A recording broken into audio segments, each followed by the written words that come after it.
there are levels in my head of people I meet and they're like, oh, I'm a Taylor Swift fan too. And I'm like, okay, but do you know her blood type?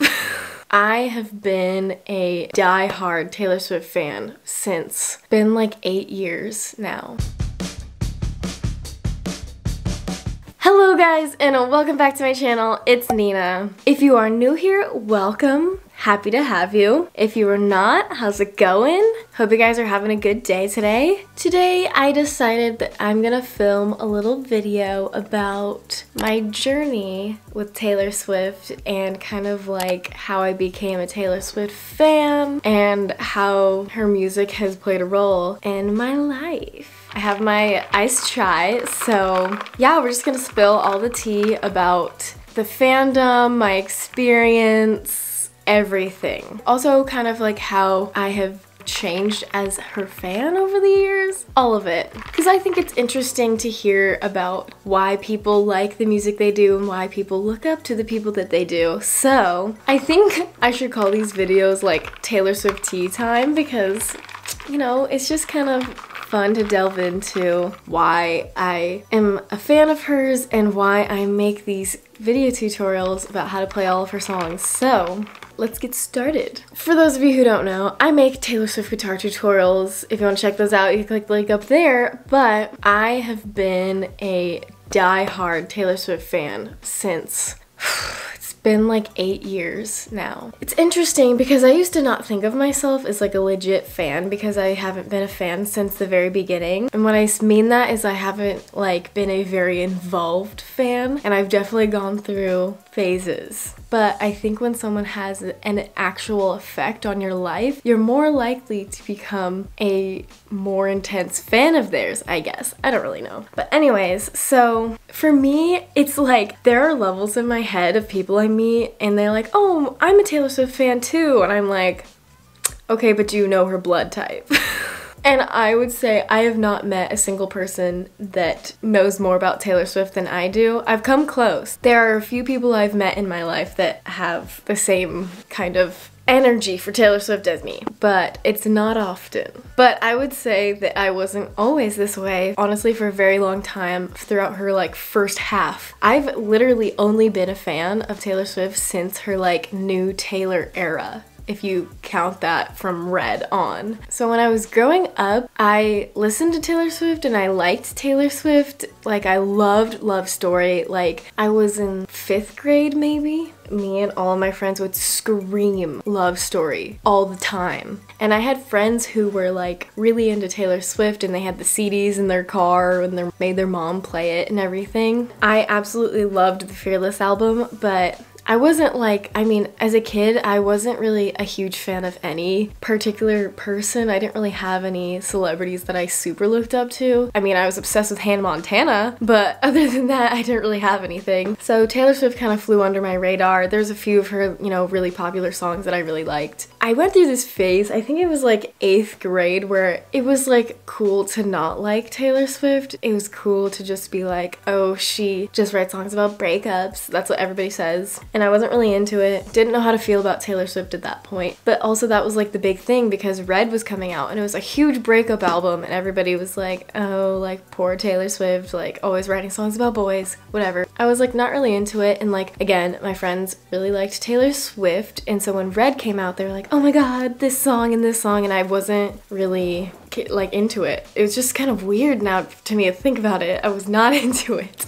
In 2012. In high school, things changed a lot. I feel like another important thing to note is that I took guitar lessons in elementary school for 5 years, and I did learn a lot of Taylor Swift songs from Fearless because I liked that album. I stopped taking lessons, and then freshman year I started playing my guitar again, and I learned a few Taylor Swift songs that I really liked. One of them being Mean. I loved that song, but I just would always kind of forget about it. And going through high school, the more difficult things that were happening, the more I would pick up my guitar and the more I resonated with some of Taylor Swift's lyrics. And by the end of high school, I was watching, this is a funny story. I became a Taylor Swift fan because of a cover of one of her songs. Not because I heard one of her songs, but I heard a cover of Mean on The Voice by Danielle Bradbury, and I was like, oh my god, I forgot that I love that song.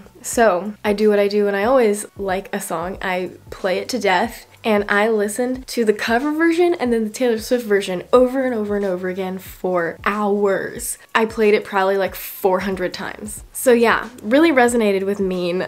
Became my anthem at the end of freshman year of high school. I just wasn't, you know, I'm not gonna get into all the personal backstory because I have no idea who watches my videos. But I was having issues with my friends and I just really resonated with that song. And so the entire summer between my freshman and sophomore year of high school, I listened to every single Taylor Swift song ever up till that point, which was Red. And I didn't have, like, there was no streaming, I think, back then, or I didn't have streaming, so I literally had the Pandora app and I would listen to Taylor Swift radio all day, every day until I heard every single song. And then I eventually ended up buying every single album and just have the entire Taylor Swift discography on my phone. And I just went from 0 to 100 real fast. And so it was a fun time. I loved discovering her music. It was lovely. And then came my sophomore year. I was kind of just a, like, to myself fan about Taylor Swift. I thought my friends would be more excited that I finally liked Taylor Swift, but they were kind of annoyed with me wanting to play it all the time. And then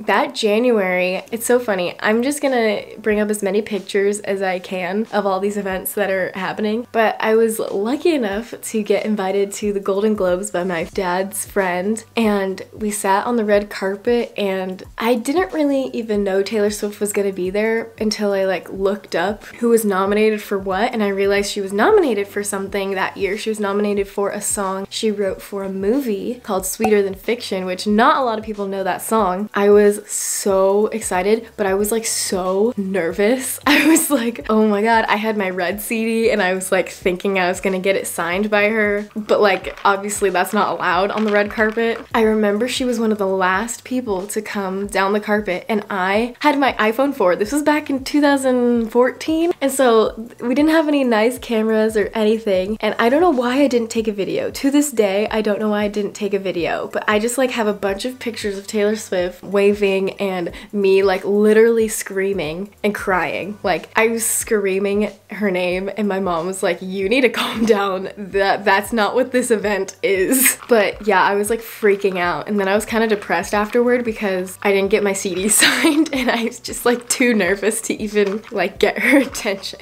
So yeah.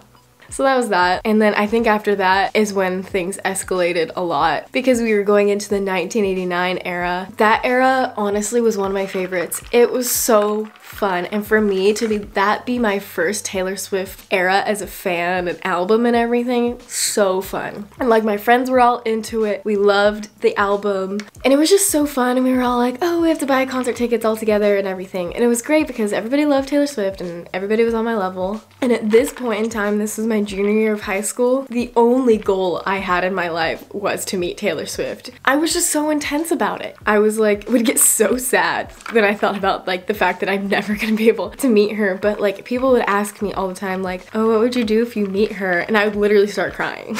Like, hypothetically. It got to the point where I was so like Taylor Swift crazy that my friends were no longer on that level anymore. And I only had this one other girl that was like on that level with me, and we kind of like bonded together after that. Senior year, it was like the 1989 World Tour, and we were so excited, and this one girl was gonna get us all tickets, but then it ended up falling through at the last second. And I literally freaked out because I had spent the entire summer sewing my outfit started sewing my costume. I made these costumes by hand for me and my friend. I kind of tried to make it so like it was one of the tour outfits for Shake It Off. It was not even nearly as good as the actual costume, but I put a lot of time and effort into it. We made these amazing posters and everything, and we put like Christmas lights all over us. I was like convinced we were gonna be chosen to meet Taylor Swift. We wrote her letters, and at the last second my dad ended up finding me and this one girl tickets, so nobody else came. It was just me and this one girl that were obsessed with Taylor, and we went and we had our matching outfits. And I think that was one of my peak fan times, like peak obsession, because we knew every single thing that was going to happen at the tour, and we actually ended up seeing her mom and giving her our letters. So who knows, maybe Taylor Swift read my letter, you know, I hope she did. There's a lot of real sentiment in it.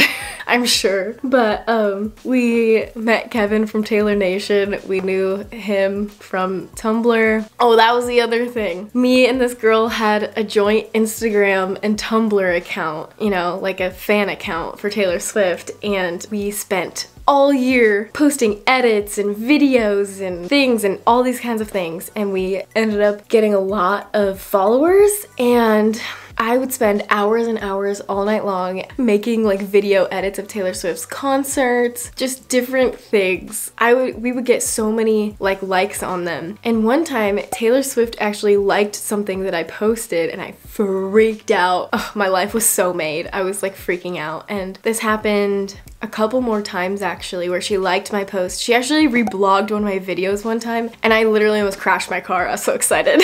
I really thought that I was going to like get some attention from Taylor Swift. But after all of that, when things went sideways senior year with my friends, I was no longer friends with that girl or any of them anymore. And what happened was, I'm not gonna bring any drama to this video because this is about me. Yeah, things didn't work out with my friends. And what happened was she ended up keeping the accounts, our fan Tumblr and Instagram, and I ended up trying to make another one by myself. And so I did lose, like, I didn't have any followers. I had to start from scratch and everything. So that was kind of sad, but I just didn't want to be associated with them anymore, so I just took the L. It made me sad, but I just didn't want to have to deal with it. Then I became less, I would say, of like a super crazy fan on Tumblr where they're just constantly making edits and videos and all of that kind of things. So that kind of just ended kind of that part of my life. I was still like obviously like loved Taylor Swift, but I just didn't have anyone to talk to about it anymore. It was like the end of high school and also the end of like that era of 1989. Going into college, this is 2016, which was the year that nothing really happened. Taylor Swift took an entire year and she like went into hiding. I was going to college, so I was just kind of like over it a little bit. But the funny thing is,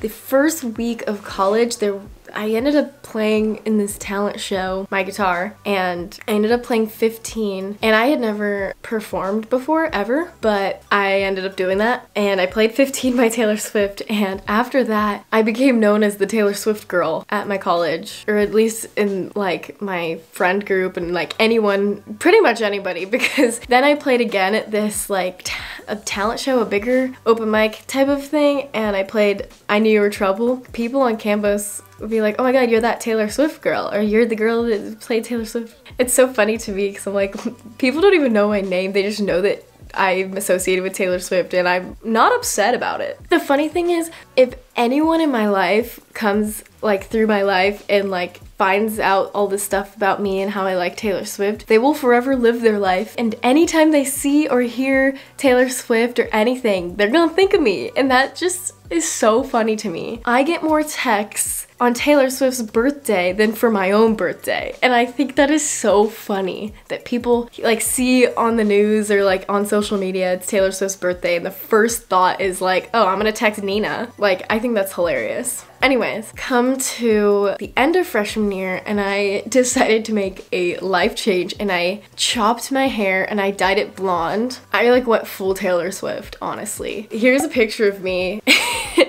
And I had the sparkly jacket from 1989 and everything, and I was like living. I loved it. Not only do I play guitar now, people are gonna think I look like Taylor Swift. This is wonderful. And I was just kind of like fully embracing the Taylor Swift identity. And that's the thing, like, so I became like an obsessive fan, but not only like I just wanted to meet her so badly, but then I'm like, I don't need to meet her. I'll just like make myself look like her and like try to be her. I don't know. I don't recommend trying to change your identity.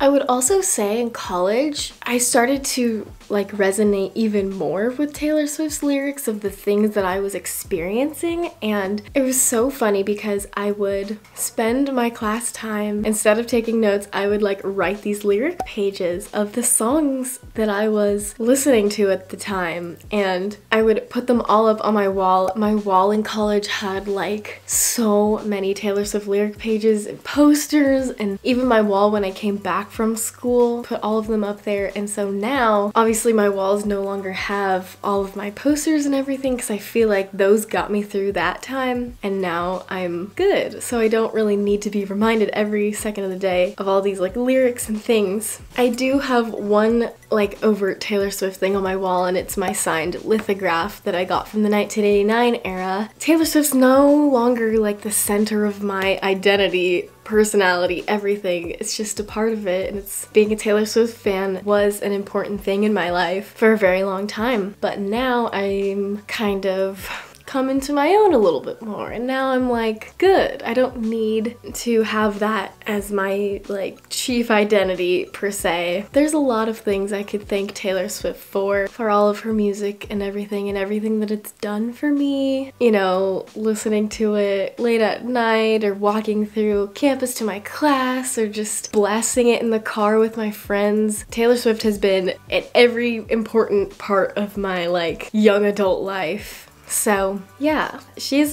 impacted me very, very much. So thanks, Tay. Also in college, I used to draw 13 on my hand, and even in high school. And for the OGs, you know that that's like a very obvious Taylor Swift thing, but even in college I would do it. And I think it's so funny because in class, whenever I was bored, I'd just draw 13 on my hand, and I would just walk through school with this giant 13 on my hand, and I would go to work with this 13 on my hand, and my coworker would be like, what's that? Or people would say like, oh, nice tattoo.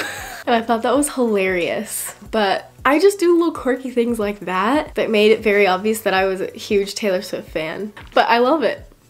Love it. This was the year that Rep came out, and Rep was like honestly one of my favorite eras ever. As you can tell, I have this sweater and I wear it literally all the time. Everybody knows Reputation is more of like an aggressive era. Like the fact that this was the first album since 1989, it like launched me straight back into obsession mode, and I started making video edits and this and that again. I picked up my Instagram again. I have the funniest video. When she announced Reputation while I was in dental surgery, I woke up from the anesthesia and with like a million texts from people and notifications like, oh my god, Nina, where are you? Taylor Swift announced this. Like, what?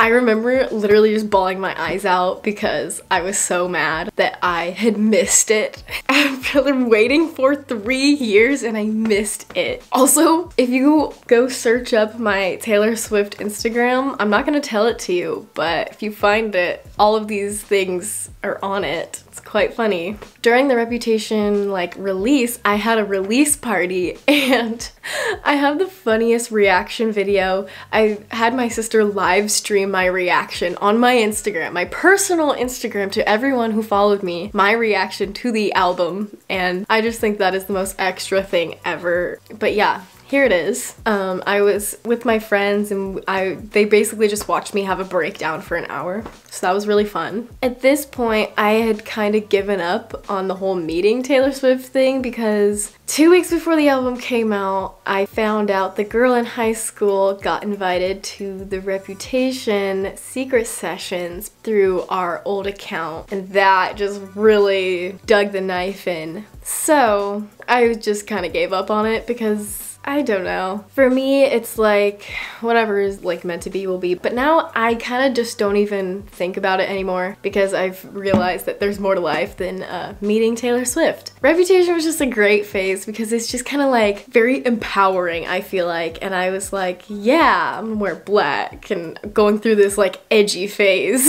And also for the Rep tour, I went to the concert with my friends from college and it was so fun. I went to both nights in LA at the Rose Bowl and it was just so fun, and I'm really happy that I could like enjoy that phase without thinking about like bad memories of high school. I had 5 finals the week after the Reputation tour concert, but I still spent the 5 days leading up to it like hand rhinestoning shirts for me and my friends. Had floor seats. It was amazing. I spent so much money. And then after that, I had gone abroad for a semester, so thank God Taylor Swift didn't come out with anything. On semester at sea, I ended up doing a Taylor Swift mashup for the Ship talent show. That video is on this channel, so you can go click that video up there. But after that, I did that, then I became known as the Taylor Swift girl on the ship, and most people didn't know my name. Again, they just called me Taylor Swift, which I think is so funny, and I'm not at all offended by it. It was just lovely because people supported the obsession and they really admired it instead of thinking it was super annoying, because there's people in my life that have come and gone or whatever who get very annoyed of me constantly talking about Taylor Swift or posting about Taylor Swift or whatever. I literally posted a video of me in my cardigan like last month on my Instagram and 10 people unfollowed me. I was like, okay, fine. But definitely going into the Lover era, I was more low-key. I was still like, oh my god, yay, like freaking out that she was coming out with another album, but I wasn't like, I don't know, not like before. Not at all. I was just more low-key about it. And I love the aesthetic of Lover, and all of my friends were so like accepting, and they came to my like listening party and I made baked goods and you know, all these kinds of things. I realized at this point that my goal is not to meet her. I always say this now, we're like, I feel like if I ever meet Taylor Swift, it's gonna be on a professional level and not on like a fan idol basis, because I feel like that would, I don't know, be a lot more memorable, I guess. So maybe eventually, maybe she wants to collab. Taylor, if you're watching this, hit me up. I think that it's good to have a role model in your life, and it's good to like have someone to look up to and admire, and someone, especially if their music has gotten you through a tough time, which literally has. I wrote an entire like nonfiction piece about Taylor Swift and I put it on my website if you want to check out my like full in detail story about this. But I realized that for me it's just more about the art and not so much about me like obsessively worshiping Taylor Swift, because I don't think that you should do that. But then Folklore came out and that was also good. Of course I freaked out because she literally dropped it on the same day she announced it, so I freaked out about it and I bought the cardigan and everything. But it's definitely more low-key now, as low-key as I can be, honestly, because look at my YouTube channel, all I do is make tutorials about Taylor Swift songs. This is why I do what I do, is because I've gone through this, you know, 10-year journey with Taylor Swift, and maybe the people watching this have discovered Taylor Swift's music, and the people who are watching my tutorials are wanting to learn these songs because they resonate with them, and that's usually the reason, and I think that's really awesome. So I'm glad I could be of service to y'all. And the amount of Taylor Swift merch I have accumulated over 8 years is astronomical. I was gonna make a TikTok about it, but I literally totally forgot about all of that. But I realized I have like 30 Taylor Swift shirts. Like I have coasters and albums, perfume, calendars, lanyards, anything you could think of, I probably have it for Taylor Swift. This Starbucks cup says damn it's 7 a.m. from You Need to Calm Down.